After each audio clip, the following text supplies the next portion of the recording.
In this video, I am reading to you Horatio W. Dresser's The Power of Silence. In his long title, he adds that it is an interpretation of life in its relation to health and happiness. This is not so much of a how-to book, but more so a why book, and also, in my opinion, it requires moments of pause and contemplation to honor the opportunity of thought and inquiry, something that many of us fail to do because we have been programmed to hurry, hurry, hurry. And we are in such a hurry that we don't pause to think.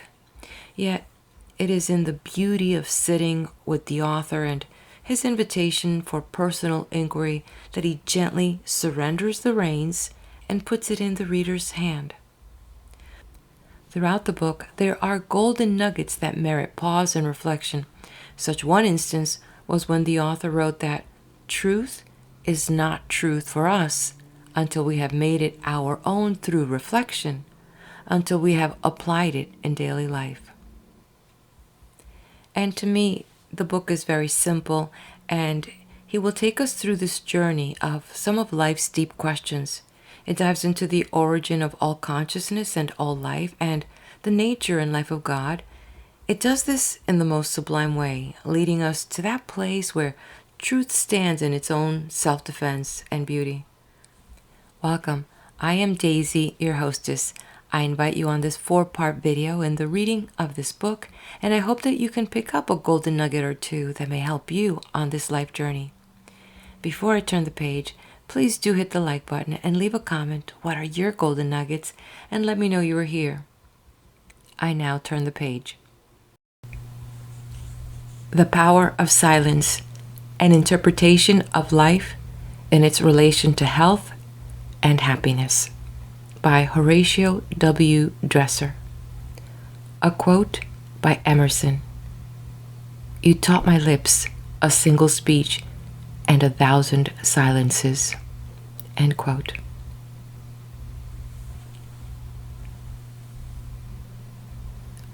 Introductory. One characteristic stands out above all others in the century of thought now rapidly drawing to a close. It is an age of persistent and unsparing inquiry, of search for causes, sources, origins. It is not content with faith alone, but seeks reasons. The distinctions between schools and systems of thought are fading out in the light of the larger sympathy and sense of brotherhood which the age inspires. The ideal of a universal human society, a universal science, and a universal religion is already dawning upon us.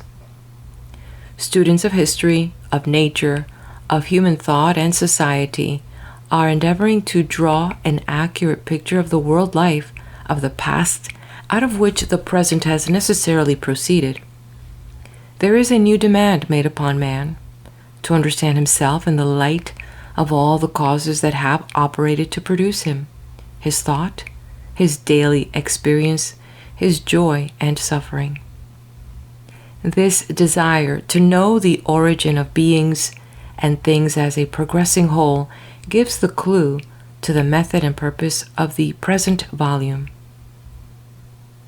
Its first object is to be helpful, but not in the traditional way. It urges no mere acceptance of its doctrine, proposes no name for its theory, and claims neither originality nor finality for its teaching. It offers reasons for certain phases of the inner life which have hitherto remained mysterious. It is offered as a possible stimulus to systemic and patient inquiry. But it has a far deeper object than this, a purpose in which it will fail unless it be perfectly clear from the outset that this volume is something more than a restatement of the great and beautiful truths which were enunciated so long ago. This purpose will become apparent by considering the differences between one person and another. Life is a problem which has for each an individual solution. No one can wholly solve it for us or take from it the element of personal responsibility. It has its own particular history and meaning in each individual case. Difference in temperament and in experience gives infinite variety of these personal solutions. The utmost that one individual can do for another is to enunciate the principles which underlie all experiences, however varied. Truth is not truth for us until we have made it our own through reflection, until we have applied it in daily life. It is hoped, then, that the reader will stop at every important point as the discussion approaches daily life, to make the thought his own through quiet realization of its spirit and its meaning. Let him pause in restful silence to ask, without forcing himself to think, what does this mean for me? How does it explain? How does it accord with my experience? Have I ever devoted time and reflection, alone with my deepest self, to realize the full bearing of the profoundest and sublimest truths of life? Have I ever made them my own and actualized them in daily life? Or is there still a chasm between theory and practice? If the reader will keep this practical object constantly in view, unsuspected applications of well-known truths will become apparent before the volume is finished. This book does not, however, advise rigorous self-analysis of the personal self alone. It seeks a way of escape from narrowing introspection and self-consciousness. It seeks the origin of all consciousness and all life. It proceeds on the principle that man cannot fully understand himself without constant reference to the omnipresent spirit in whom he lives, and that in this profoundest wisdom is to be found the one unfailing resource in every moment of need. It is not an inquiry alone.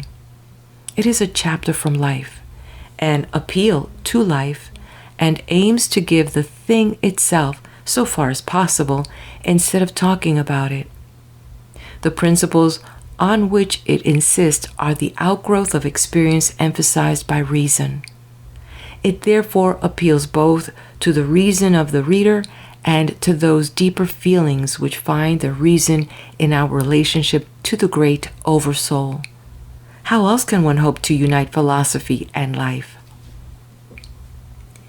It is obviously better to be true to all aspects of life as it appears from the angle of one's own temperament and experience than to force all facts into a particular system. The deepest facts are usually slighted, if not excluded, by the latter process. No formula seems large enough to cover all we know and feel. There is an element in experience that always eludes us. Some experiences can never be told. They are part of us. They are sacred, and one hesitates to speak of them. Yet one can suggest them, or at least let it be known that in these rarest moments of existence one seemed most truly to live. Only in this way does the soul, or that part of us which is most truly individual, find partial expression in language. Only in this way does the unfettered soul show its freedom from prejudice and dogma.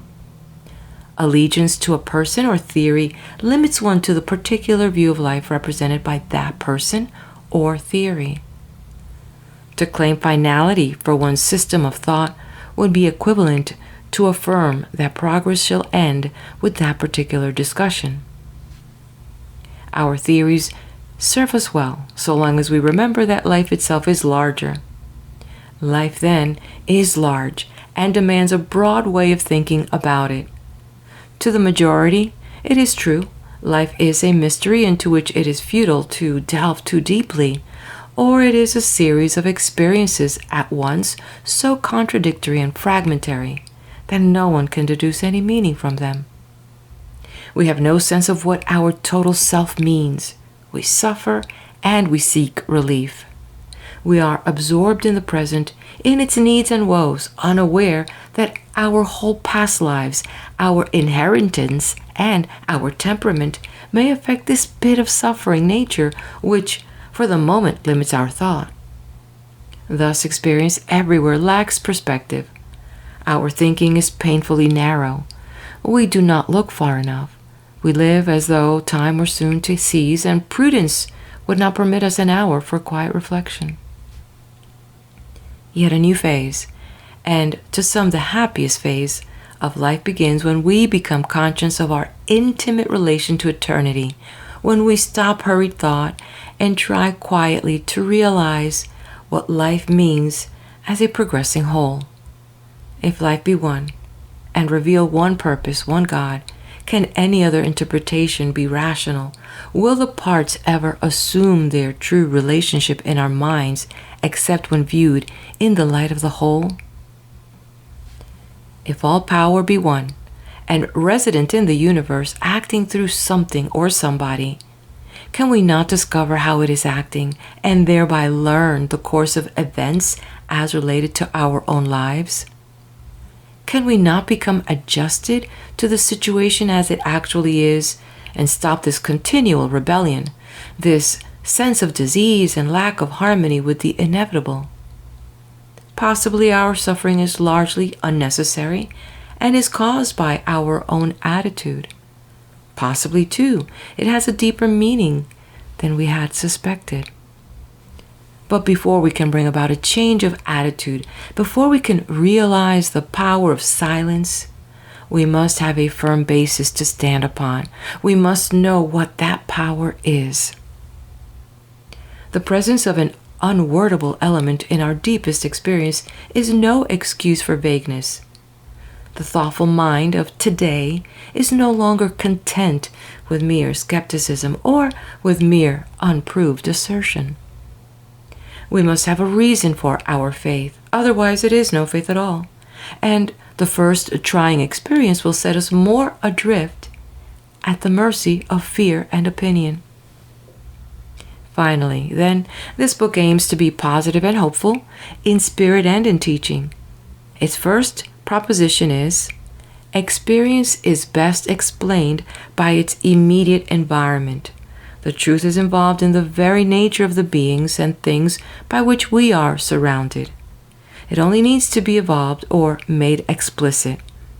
All power is immanent. It works through something.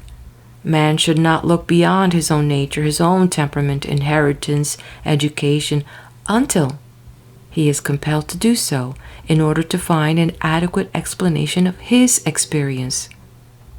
He should have a clear conception of the closely related events out of which his own life has proceeded as an inevitable consequence, just as the river is enlarged and shaped in its course by its tributaries and the country through which it flows, yet never rises higher than its source.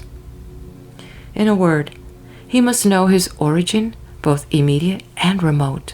He must start with his own personal experience, but should not stop until he hath traced it to the very source beyond which thought can never go. This inquiry leads us to a consideration of the subject of subjects, on which one most of all hesitates to speak, the nature and life of God. In pursuing this inquiry, the aim will be to use simple, untechnical language with no historical references and as little dry reasoning as possible. Although this method is open to adverse criticism, it unquestionably serves the purpose of the book, namely, to deal directly with the thing itself, out of which grow both philosophy and life. Truth is a sphere into which we must break somewhere. If our inquiry lead us finally to the reality itself, we shall feel it and know it, and lay little stress on the mere words and forms that led us to the spirit beneath them.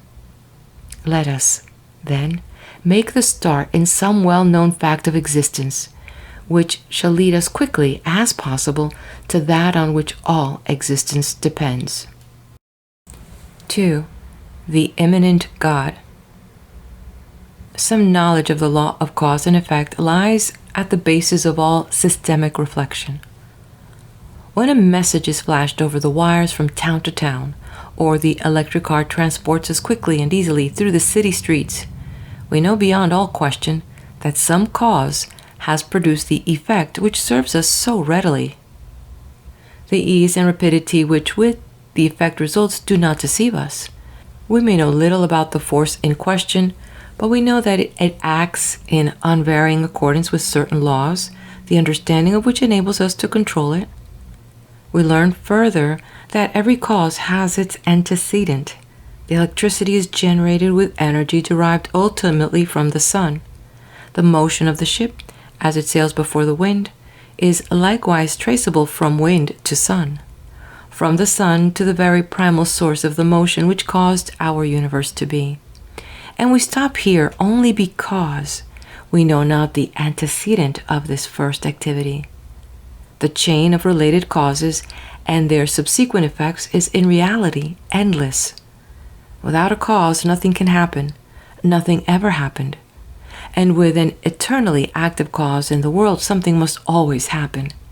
Every cause, every effect, every event in the history of the universe and in our own lives is inseparably connected with this infinite series extending far backward into the irrevocable past and potentially related to an ever-dawning future.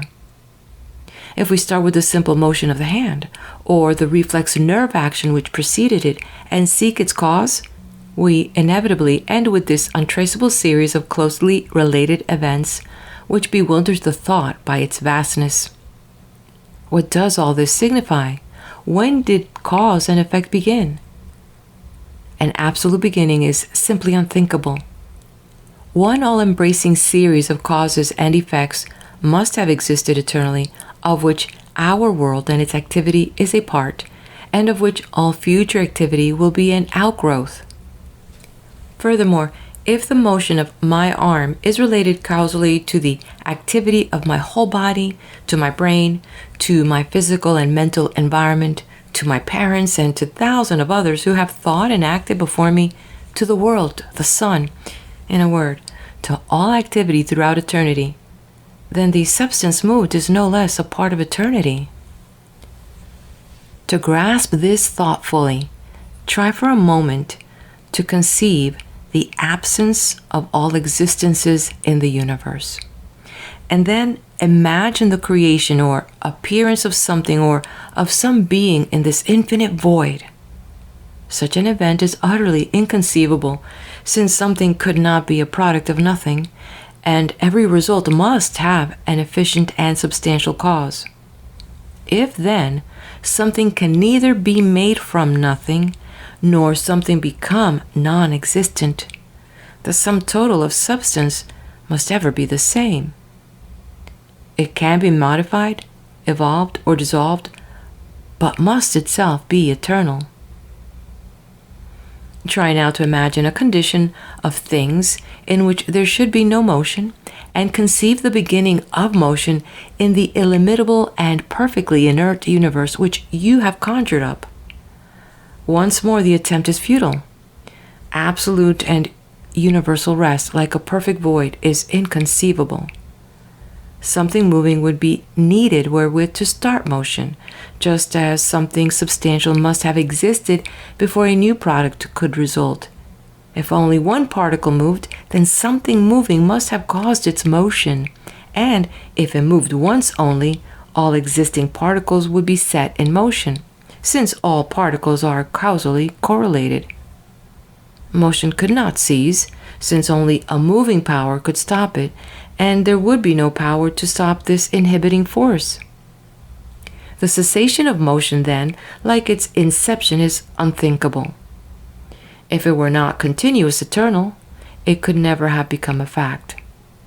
Moreover, motion implies not only a continuous all-embracing series of causes and effects, but the existence of the eternally moving substance already postulated. Motion also means change from place to place, from one condition to another. Change in turn implies the experience of rhythm or interval in motion, which we call time. Change also implies the experience of space, or the extension in three directions of that which is moved. Thus, an eternally existing substance, uncreated and never ceasing motion, infinite time and infinite space are inseparably connected. Any particular substance motion, interval, or space must be part of a great unitary whole which includes, yet transcends them all. There is cause and effect, duration between them, extension of that which is moved or affected, eternal motion, and ever moving something whose infinite activity is thus characterized. Out of these, we have constructed the universe in imagination, and this grand result is implied in the simplest statement that every effect has a cause. And what does this reasoning further signify? That there is one, and only one, eternal, omnipresent reality, whence came all that ever existed or ever will exist, which includes and is all that ever proceeds from it, the one, ultimate, all-embracing cause, which needs no farther explanation. It is self-existent, uncreated, indestructible, at once the basis and the essence of all being, the one source to which all activity is ultimately traceable. It is simply reality, that for which we need seek no proof, since we are compelled to assume it in the very reasoning whereby we hope to prove its existence. It simply is, its own best reasoning for being. It is substance and power. It is life and consciousness itself, the knowledge of the existence of which is the one surest possession of human intelligence. It is, if you will, the infinite spirit, the eternal Father, the unseen and permanent basis of the visible and transient series of causes and effects which constitute world experience and human life. It is the great whole, to which there is no space and no time, no beginning and no ending, whose activity is continuous, and whose substance is all there is, to which we are ultimately led if we pursue our reasoning to its last conclusion. Were we to conceive the existence of a vast number of causes in place of the one reality, these causes would still be correlated. They could not be independent, since every cause is the resultant of some antecedent cause, and no reality could be independent but the all-inclusive origin of which we are speaking. The last cause, could we conceive an end to the infinite chain, would still be a unit, uncreated and eternal, and would therefore be the sum total of all that ever could exist. Otherwise stated, if there were more than one reality, then these other realities would possess activity and substance revealed in space and time. No one of these realities would be omnipresent, independent, or self-existent. There would still exist an all-uniting, omnipresent reality, which would be the life and substance of all others and superior to all limitations of space and time. For the origin, being the all, is therefore infinite, including yet transcending all bounds, including and revealing itself through all forms and qualities. When therefore we speak of a being or substance with limitations, when we give names and assign attributes such as God is love, we mean some portion of this one eternal, omnipresent, all-sufficient reality, the one substance, the one life, the sum total of all that actually exists. Could we know this one? Could we define it? We should be this one. It is known to us through its infinite self-revelation as the universe. This universe of the correlated many must exist for one supreme purpose and be governed by one transcendent law.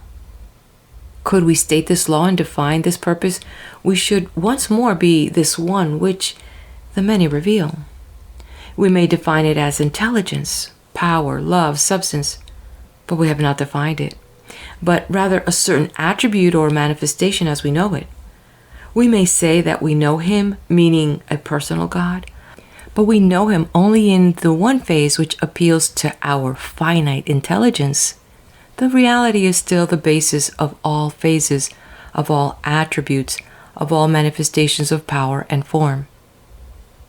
Again, we may deem him imperfect and actively engaged in thinking out his mighty problems, of which this great pulsating universe of ours is the objective representation, part by part corresponding to his thought and our lives representing some special phase of this problem. But why then this definiteness of motive, revealed alike in all the kingdoms of nature, this cooperation toward an apparently preconceived end, if he is merely experimenting with us? Would not this limited being be part of a larger self, who knew all things from eternity and is unlimited, infinite, and utterly beyond all definition? Conceive and define him as we may, there still remains a reality which no statement describes, which ever recedes as we seek to grasp it, but which is all we mean when we use the terms God, Spirit, Life, the universe. Yet more, which we cannot deny, since we assume it before we deny it, which imbues our thought with its presence. Yes, is our thought, is the thinker, the all in all. But I have thus far spoken of God only as the transcendent reality which no language can define, a reality which some dismiss as the unknowable, while others conceive it in purely mechanical terms. It follows from the foregoing that he is also immanent, that whatever he may be as the absolute reality, he is known in part to us as the God of our life and of our world. While then, in one sense, there can be no space and no immanency to an all, we must consider the relationship of the whole to its parts and see how the world of manifestation of the many proceeds necessarily from the nature of the one. We have seen that the events of life and of the universe are causally related, that they are joined in an unbroken series. And since this series of events is part of a great unit and there is only one reality, all activity originates within and never outside this reality. It is impossible, then, that some men like God should have impressed his energy upon the primeval nebulous mass and then retired, we know not where, or that we should have made the world out of nothing in 6 days, and then interfered with it from time to time by miraculous providences. For there is no extra natural deity. The sum total of substance and force does not change, and evolution, not creation, is the law of life. The manifold changes which have brought the world to its present state, the endless working of force against force, of animal against animal, and man against man, and the ups and downs of human history are probably just as important and require the divine presence just as much as the impulse which first brought our world into being. Either then, note the alternative. God put forth his own being as the world, immanent yet transcendent, and is with it, transforming it through phenomena as much now, in this age, in these changing times, in this room, as in the irrevocable ages of the past, or there is no God at all. For whatever exists is a part of and within the one reality. Nature's God, the immanent God, is the only possible God. Let me repeat. Either God is revealed through the cohesive force which holds matter together and holds the planets in their position in space, through the love which draws man to man, and the fortunes and misfortunes which characterize his progress, through the insensible gradations by which our politics are changing and our own conflicts are making us true men and women. Or there is no divine Father at all, for science tells us of no other development but that of ever gradual and never ceasing evolution due to resident forces. Life then, all life, yours and mine, all that holds it together and links it with the eternal forces of the universe, is a continuous divine communication. There is no separation between our own souls and that Spirit in whom, in the most literal sense, we live and move and have our being, between the world in which we live and that eternal reality of whose substance and of whose activity it is a part. The life which sleeps in the rock, dreams in the plant, and awakens to consciousness in man is the same, the one great life, which is revealed just as clearly in the fortuitous changes that spur us on to progress as in the exact movements of the planets. All nature reveals God. The sea, the sky, the mountains, the complex life of great cities, the simple life of the country, the admiration of the poet, the thought and feeling of all men, all nations, all books, all churches, all religions. All thinkers, all artists, and lovers of the beautiful are feeling after him. All state, in their own terms and according to their degree of intelligence, the conception of a divine Father, which I have tried to make clear as it appears to me, namely, that he is nature, yet more than nature, personal, yet more than personal. On the one hand, the great unit, omnipresent force and substance whence all things and beings proceed, impersonal, infinite, unknown, transcendent, indefinable. On the other hand, relatively known, finite, immanent, personal, an intelligent power, large enough to be the author of all life, and near enough so that Jesus could name him Father, and so that we can perceive his activity in our daily lives. An omnipresent reality, whose complete nature is revealed in the total universe, and so much as we can comprehend in our own lives. A spirit which has no form, but which all forms reveal. A God who is unknown and unperceived in this larger and deeper sense, except by those who have thought and suffered deeply. He whom we refuse to recognize when we look afar into the heavens for a God of our own fancy. A God who is not only immanent, but is that in which he dwells, a continuous, all-pervasive, all-pervaded spirit. A friend who is just as near to us in this present happy moment as in the countless aeons of eternity, of which this fleeting moment is an integrant part. Do we realize what this nearness means, what it is to dwell with God consciously? Let me try to bring him yet nearer. Sometimes one seems to look far into the eyes of a friend and to see the soul gazing from unseen depths in return. And as the face softens into a smile, one draws still nearer to that elusive somewhat called the human spirit, as it lends life and beauty to the features, itself invisible, yet so plainly revealed that one can almost locate its vanishing touch. There are days in the country in summer, noticeably in June and September, when a divine stillness seems to rest over all the world. We feel an unwonted and indescribable peace which lifts us above our petty selves to the larger self of eternal restfulness which nature's calm suggests.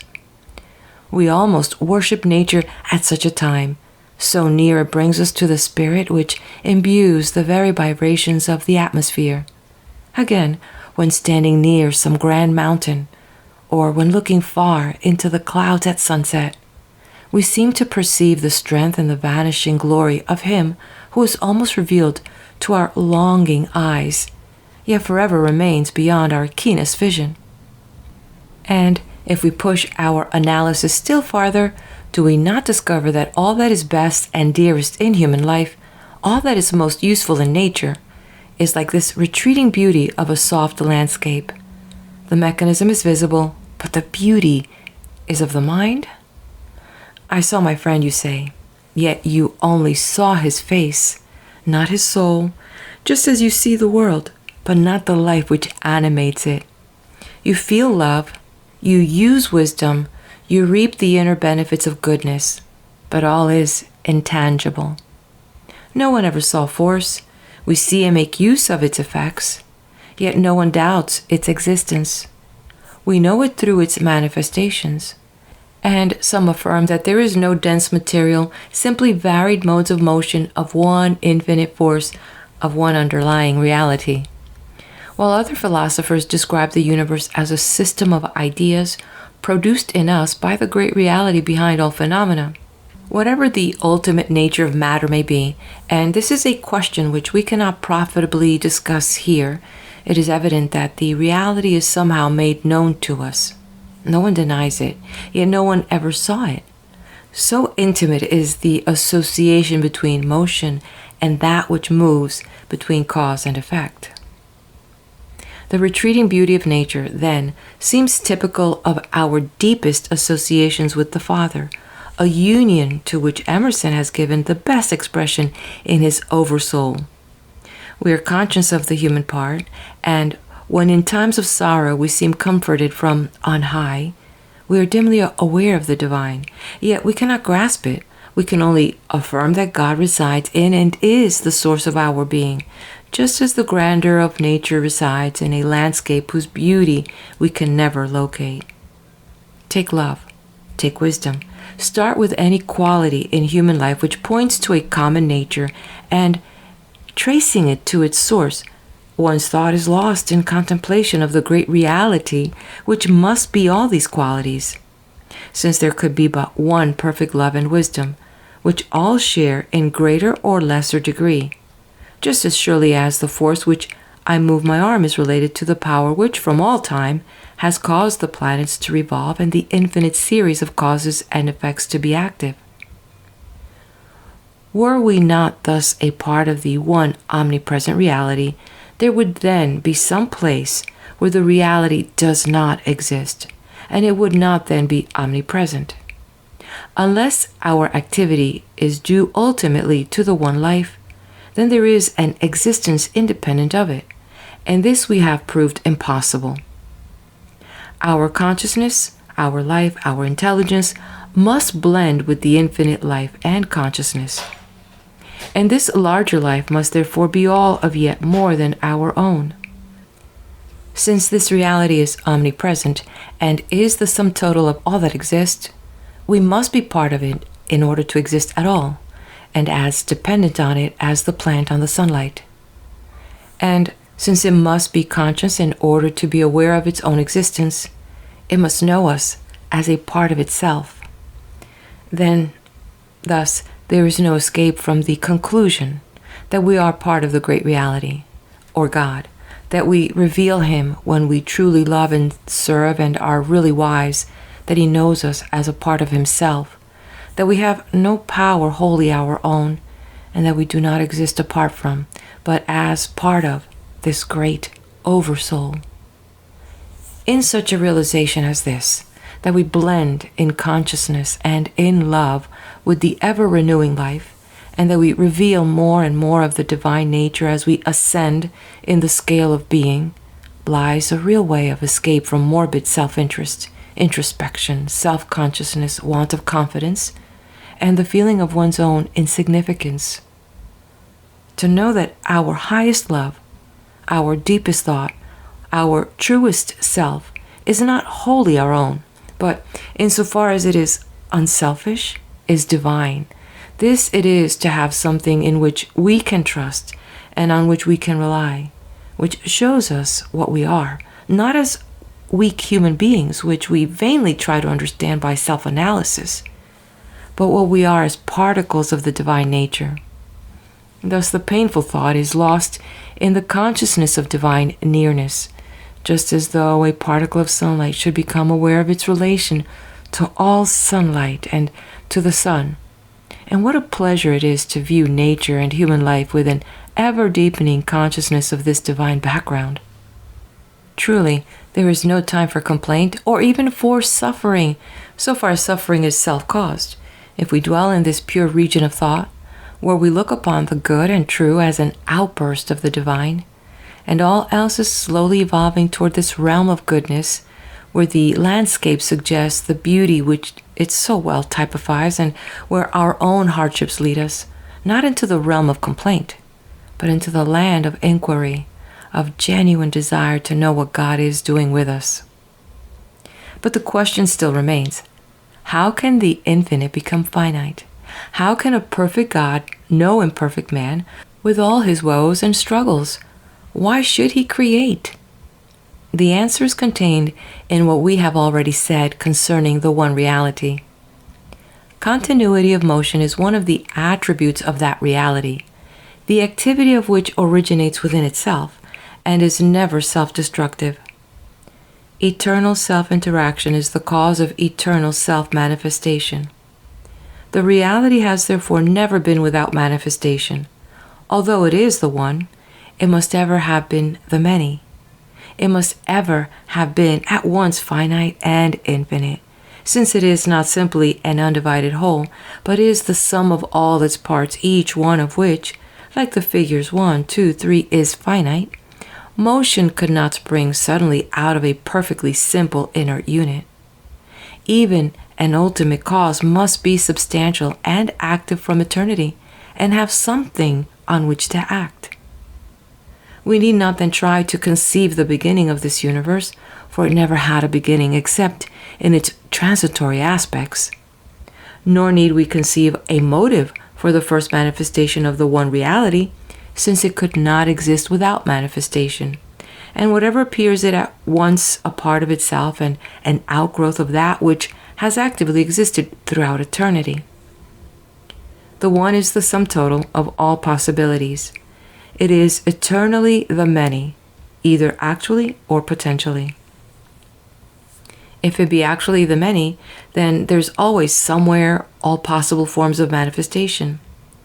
If the one be only potentially the many, then we are bound to conceive it as progressively manifested in a world order like our own, and must expect a continuance of the series until the whole has been expressed in finite form. The one, then, must ever have been perfect in every possible sense of the word, but only perfect through its transcendent unifying of the many, either immediately or progressively making itself known to itself, and thereby giving the one an eternal object.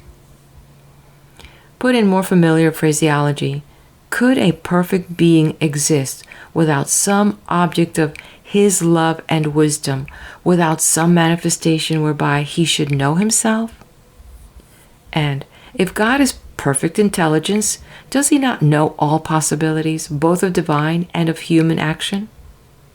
Is he not present in the very struggles and conflicts which we try so hard to reconcile with his unfailing love? Unless some change take place, even in a perfect universe, there could be no object of divine knowledge, and if a change take place, there must be some consciousness of it. Furthermore, an infinite being would at least have a desire to know itself, to vary its pure monotonous self-consciousness, and unless it had such a desire, it could never become perfect, since it must want to know itself not only through its foreseeing intuition, but through the realization of its own foresight, through self-experience and manifestation of all its attributes. The infinite self, or God, must then have thought and desire, and some form of consciousness transcending what we denote by these words. He must reveal and know himself part by part as the finite, as the world, as man, in human love and aspiration, in order to know his total self. For if we have come into being unnecessarily, then some other God rules, and not the all-wise Father in whom we believe and who seems to need us.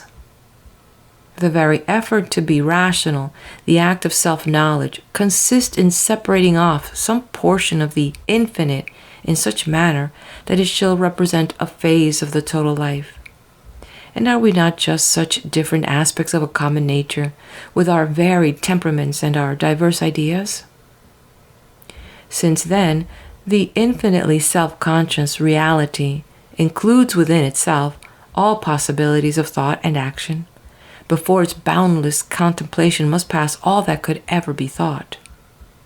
God must see the outcome of all these thoughts, were they to be objectified in outer life, with all the suffering involved, and then chooses, if we admit the possibility that our world order might have differed from the present system, and fixes upon the system which he proceeds to realize. He must then know of our petty lives and our suffering, our longings, and what they mean, or else we are greater than the cause that produced us. He must have all intelligence, all power, since whatever exists, that is he. He must surely have chosen the world order which should most fully reveal his wish and nature, and if that nature is one of perfect and unchanging wisdom and unending love, it follows that the universe was brought forth in love, and that it is the best possible world order. It follows also that this plan of manifestation cannot be altered, since it reveals the nature of the only reality that could ever exist, since nothing could change that reality, and since it possessed and put all wisdom into a plan which otherwise would have defeated its object. There must, then, be a will or purpose in this world order. For if it had no purpose, it was called forth by a non-intelligent reality.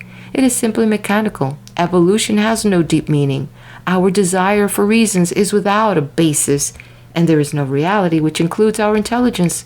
And we have misinterpreted nature when we deemed it the product of intelligence.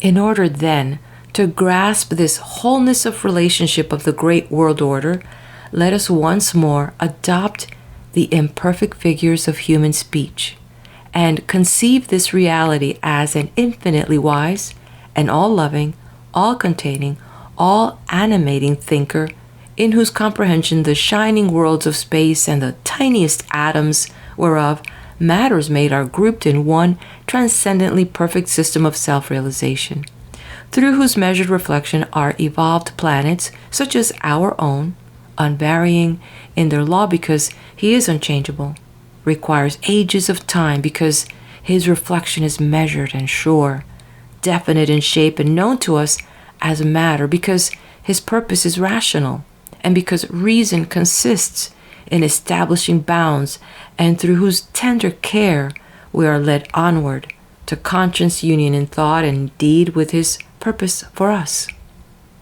Our earth, then, is a part of the great rational life of God.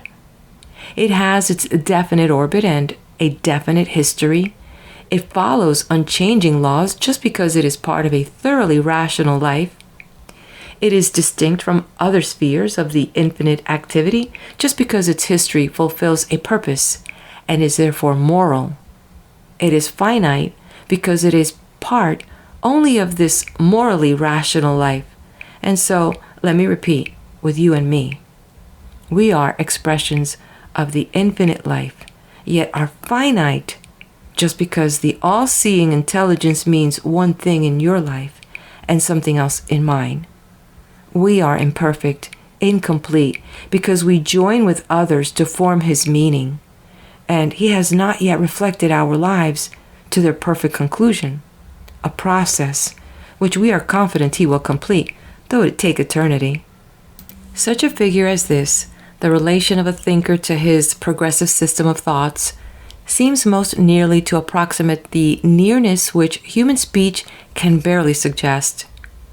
I am trying to show that God knows us, even though we fail to know him, that he has a purpose with us which he is even now executing, that he is the completing self without which our lives have little meaning, the knower and the known, the thinker and the thoughts, the builder and the built, the sustainer and the love which sustains, the limiter whose will we know as fate and as matter, without whom we are as naught, with whom as gods. In those rarest moments of human life when the soul, in the peaceful isolation of the woods, by the sea, or in the quiet of the library, is lifted above itself and made aware of its kinship with the Father, have you not been conscious of just such relationship as this? Has not God seemed for the moment to belong to you alone, as though in the unsearchable depth of his love he lived for you?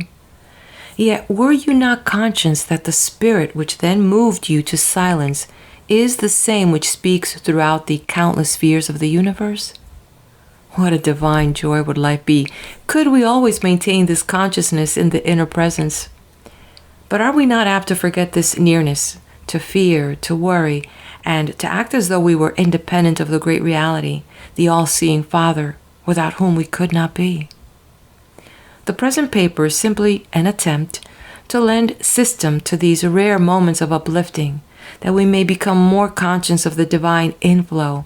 And what is life for, in the deepest sense, if it be not to bring us to consciousness of its source and its import? Is it not in our moments of earnest thought, when we reflect on experience and learn its meaning, that we grow? And If mankind were judged on the basis of real worth, would not so much avail as we really are as thinking, helpful souls, that part of us which, as we hope, survives all change? Man may be called a point of energy, a center of application of divine power. His consciousness, his will, if he be aware of his eternal birthright, is a vantage point whence the infinite thinker views the world and thereby knows himself. But the infinite self seems to act through the majority of men almost by force, for they seem unaware of his presence. They are moved in throngs and spurred along by suffering, because in their short-sightedness they fear and oppose the moving which is for their deepest good. As Emerson puts it, we are used as brute atoms until we think, then we use all the rest. Yet, if this world order is the best possible order, the love of God must be just as clearly manifested in the struggles which carry us along until we think as in our moments of repose. It is character that avails, that seems to be the purpose of our contests, and character is the result of determined effort to surmount the obstacles we are compelled to meet until we learn to live above our troubles. The experience of evil and suffering seem justified by their outcome, since we should know nothing without experience. Without contrast and comparison, we could not interpret experience. Without darkness and evil, we should not know light and good, even if we were perfect at the start, since our perfection, like that of a God without manifestation, would simply be an unrealized ideal. It is the one who has lived and suffered, conquered, thought, and practiced his own truest wisdom. He moves with fate. He is no longer as one among thousands, but himself a mover, a sharer of power, cooperating in intelligent companionship with the Father. Then dawns the Christ consciousness, with its accompanying life of self-sacrifice, and the faithful soul enjoys a personal relationship with God, whom he now knows through actual experience to be literally the All. But our realization of the immanence of God must do more for us than simply to furnish a rational and intuitive basis for belief in an omnipresent reality. A lasting benefit and mental freedom come from systemic thinking about life, as well as a measure of inner repose when we have pushed through doubt to settled conviction. But the real test of faith comes in moments of trouble and periods of discouragement and sickness. If we say that we believe in God, and then worry, doubt, and fear and return to our selfish life, then we do not yet know the omnipresent Comforter. To act as though we really believe that God is in His world, in our own souls, concerned in our daily experiences, and ready to strengthen us in any need whatsoever. This is a genuine test of faith. To lift our thoughts to Him habitually, not periodically, as if we really expected to get health and help from Him, instead of asking for the impossible. This is genuine prayer. Do we put our faith to such a test? Do we try to trust God fully, understandingly, with a deep conviction that it is His life, His power, that is pressing upon us through what we call the remedial forces of nature, through the very life of the body? Do we wait for guidance when we are perplexed? Do we try to see the divine meaning, the outcome of our experience as an integrant part of a great world experience? Do we let this life come as it may from the divine source without rebellion, without doubt, carrying before us an ever-renewal ideal of ourselves as happy, useful, in good health, every day in our experience having some meaning in the divine economy? Do we turn from matter to the reality behind it, from the body to the soul that molds it, now in this fashion, now in that, by the power of thought, from the ills which seem so real while we dwell upon them to the inner self, which can become so strong that we shall have no ills whatever except those which are essential to our truest evolution? I am not asking these questions from the point of view of some ideal theory. There are earnest souls who make this practical realization of the immanence of God the basis of a system of healing at once removed from all formulas of suggestion, assertion, denial, and from all methods of physical cure. To such, the overwhelming power which accompanies this realization and the desire to help the sufferer is everlasting evidence of its truth. And all hypnotic processes would be as superfluous as they would be irreverent in the presence of this divine power. Alike inspiring humility and confidence in its renewing strength. Nor am I advocating mere religious faith in God, or an easygoing optimism which assures us that somehow all will come out well. I am pleading, first, for a scientific interpretation of the world. Secondly, for a conception of an underlying reality in indwelling spirit, large enough to give continuous life to this world. And finally, for wise adjustment to an intelligent cooperation with the impulses which spring from this indwelling life. I advocate that interpretation of life which places the responsibility largely on ourselves, which teaches us not to lean on systems of thought and on people in whom we believe and whom we permit to do our thinking for us, but encourages us to look within and to find in our own souls an ever-present resource. Deep within every human soul there is a dormant intuition which, if it be quickened, will guide us, as unerringly as the instinct of the dove, to our center, to our home in God. There are those who, aware of this divine instinct, await its word and rely on its guidance with just as much assurance as the most ardent believers in science await her profound conclusions. They make almost no plans, but look upon the task which comes to them to do as bearing some relation to the great life of the all. Their faith is based on accurate and long-continued observation of the phenomena of the inner life, on oft-repeated proof that help and guidance are ready for those who listen confidently and receptively. Is there not a possibility here, an ever-present yet universally neglected resource, capable of bringing such usefulness and joy into existence as we have never dreamed of? It seems unbusinesslike to await impressions to trust. Yet the merest reflections proves that all life reposes on trust. The reputation of a business house can be ruined in an hour if its standing be seriously questioned and the report be noised about. With all that science has told us about nature's laws, we are still compelled to take the world on trust. We fall quietly asleep at night, believing that the day will dawn tomorrow, that no calamity will befall our world, that it will be safe to depend on nature's forces. Nature has never deceived us, and we believe she never will. Yet, we do not know what may happen. We run 1,000 risks each day, in the streets, in the cars, everywhere, with perfect composure. Can we not carry our trust a bit farther and understand that on which we should rely, and not only rely upon it, but call upon it for aid? Is God less watchful? Is He any less present in the realm where thought controls and leads us into fear and disease, or into trust and composure according to our direction of mind? If gravitation holds the earth in its position in space, may it not be that its spiritual counterpart, the love of God, sustains our souls in their progress and provides for us in ways which we have scarcely suspected? Yet how many of those who say God is love stop to realize the world of meaning in that little sentence? There is healing and comfort in such realization. Let me suggest it briefly in closing. The omnipresent reality, or immanent God, must love the world He has brought forth to reveal Him, and therefore must appreciate and love you and me as parts of it. He must have caused it to evolve from love or desire, for otherwise He would have been compelled to cause its existence.